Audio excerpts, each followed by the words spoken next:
Hello guys, तो हम फिर आ चुके हैं हमारी नई एक और वीडियो में, जिसमें आज हम सीखने वाले हैं हमारे टीडीएस का पार्ट 2। आई मीन हमारी टीडीएस वीडियो का पार्ट 2 है, जिसमें आज हम सीखने वाले हैं टीडीएस की जो फुल एंड फाइनल सेटलमेंट के बारे में, जो मैंने बताया था ना कि हमने टीडीएस की एंट्री की, उसके बाद जो पार्टी का अमाउंट बना वो 40,600 बना था, बट हमें 40,000 में ही वो पूरा अमाउंट क्लियर करना है ना। तो वो एंट्री किस तरीके से होती है आज हम वो यहाँ पर सीखेंगे, ठीक है। तो अब हम आते हैं हमारे बिना देरी किए, पहले हम एंट्री पढ़ लेते हैं।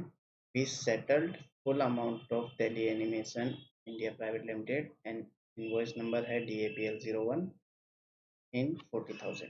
ठीक है कि 40,000 में हमने इसी इनवॉइस नंबर का पूरा full and final settle amount कर दिया है, ठीक है। और चेक नंबर इससे हमने पे कर दिया है 98,007। तो चलिए जल्दी से जल्दी एंट्री कर लेते हैं।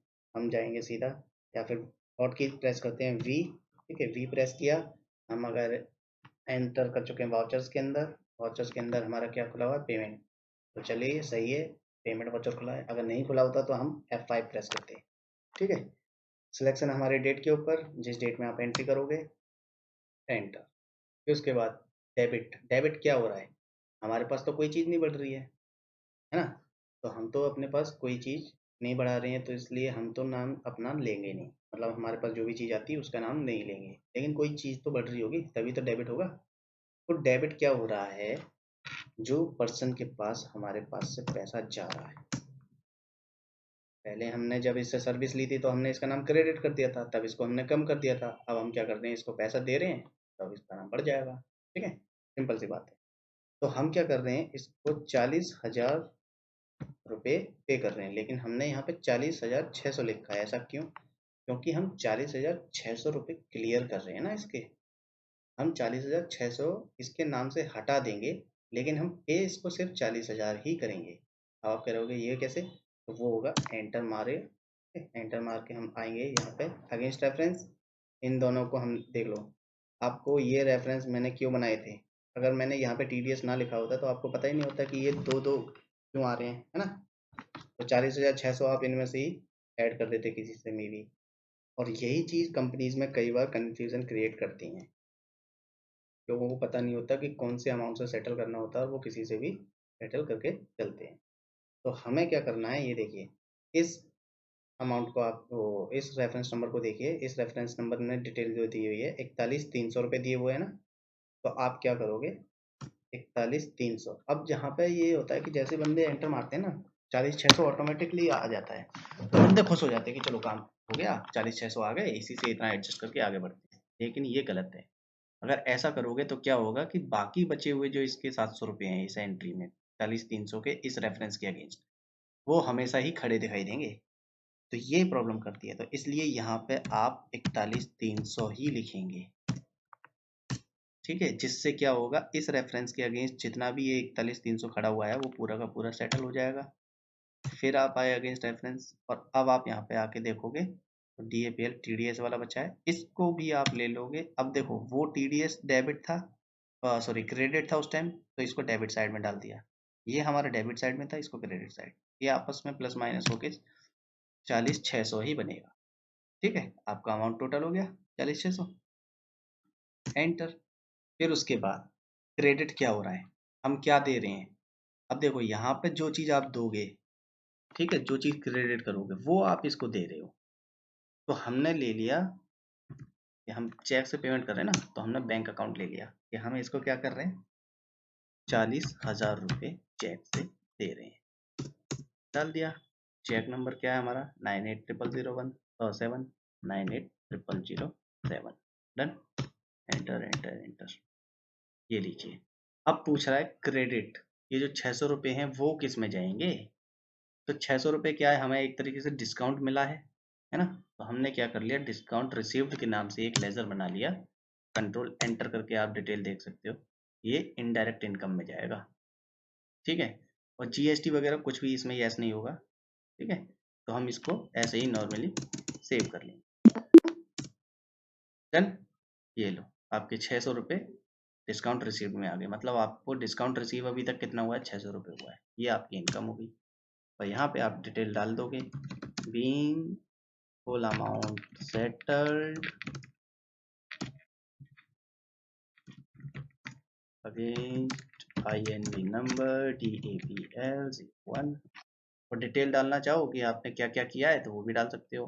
पेबल अमाउंट इतना 40,600, पेड कर दिया हमने 40,000 और डिस्काउंट रिसीव हमें 600 रुपये, वो ब्रैकेट में डाल के आप दिखा सकते हो ताकि आपको फ्यूचर में याद रहे कि आपने क्या एंट्री की है। ये लीजिए, ये आपकी फुल एंड फाइनल सेटल में हो गई। अब जो हमने इससे पिछली एंट्री की थी जिसमें हमने TDS डिटेक्ट किया था, TDS भी तो पे करोगे ना आप, है ना? तो TDS पे की एंट्री कैसे होगी? तो ये देखिए, TDS जो पे होता है वो अगले महीने 7 तारीख तक होता है। ठीक है, अगले महीने की 7 तारीख तक हम क्या करते हैं, उसकी पेमेंट डालते हैं।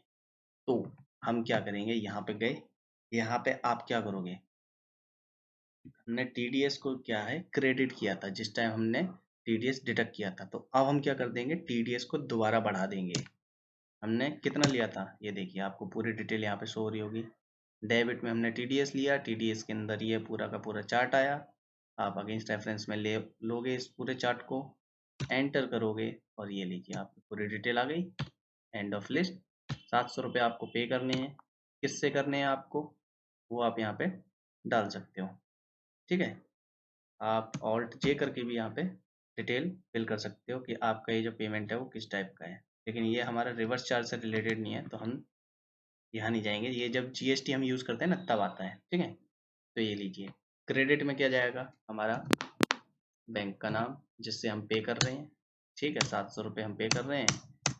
चेक नंबर आप यहाँ पे डाल दोगे, या फिर अगर आप चेक नहीं कर रहे, आप ऑनलाइन ट्रांसफ़र कर रहे हो तो आप वो डाल दोगे और उसकी डिटेल डाल दोगे, जो भी ट्रांजैक्शन नंबर आपके पास आएगा ना वो आप यहाँ पे डाल के एंटर मार के being TDS paid against DAPL। वैसे तो नॉर्मली क्या होता है, TDS की जो पेमेंट होती है वो कई सारे पार्टीज़ के मिला के की जाती है, तो हम पार्टी के इंडिविजुअली नाम नहीं लेते हैं, हम उस मंथ को लेते हैं। जैसे हमने जो पेमेंट की है वो अप्रैल मंथ की है, पेमेंट टू कॉन्ट्रैक्टर की, मई की है, मार्च की है, इस तरीके से। ठीक है, लेकिन अभी हम क्या कर रहे हैं, हम सिर्फ एक ही पार्टी थी हमारे पास तो हमने अपने लिए सिर्फ रेफरेंस के लिए डाल लिया, बट ये गलत होता है। ठीक है, तो इस चीज़ को नहीं डालेंगे, चलिए छोड़िए, हम ये डालते ही नहीं है। Against April month work done, ये लीजिए। तो ये होता है आपकी पेमेंट की एंट्री TDS की। ठीक है, तो अब जाके आप देखिए आपकी 194C की एंट्री, 700 रुपये आपने जनरल से काटे थे, 700 रुपये आपके डन। आप अगर चाहो तो यहाँ पे जाके आप अपने बैलेंस शीट में भी देख सकते हो। पहले हम प्रॉफिट एंड लॉस देख लेते हैं हमारा, और टैब 1। ठीक है, तो आपका एडवर्टाइजमेंट आपको 35,000 रुपये तक गया, 35,000 रुपये का एडवर्टाइजमेंट।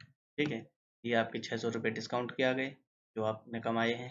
ठीक है, और फिर आप बैलेंस शीट पे जाओगे और टैब 1, तो यहाँ देखिए, आप जैसे यहाँ पे क्लिक करोगे आपको TDS नहीं दिखेगा। TDS इसलिए नहीं दिखेगा क्योंकि आपने TDS की क्या कर दिया है, पेमेंट कर दी है।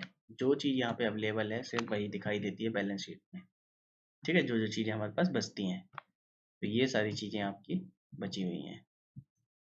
तो आई होप आपको समझ में आ गया होगा किस तरीके से आप TDS की एंट्री करते हैं, TDS डिडक्ट करते हैं, फुल एंड फाइनल कैसे सेटल करते हैं और फिर उसकी पेमेंट किस तरीके से दिखाते हैं। तो चलिए फिर जल्दी ही मिलते हैं हम हमारी एक और नई वीडियो में, तब तक के लिए okay, ta-ta bye bye friends.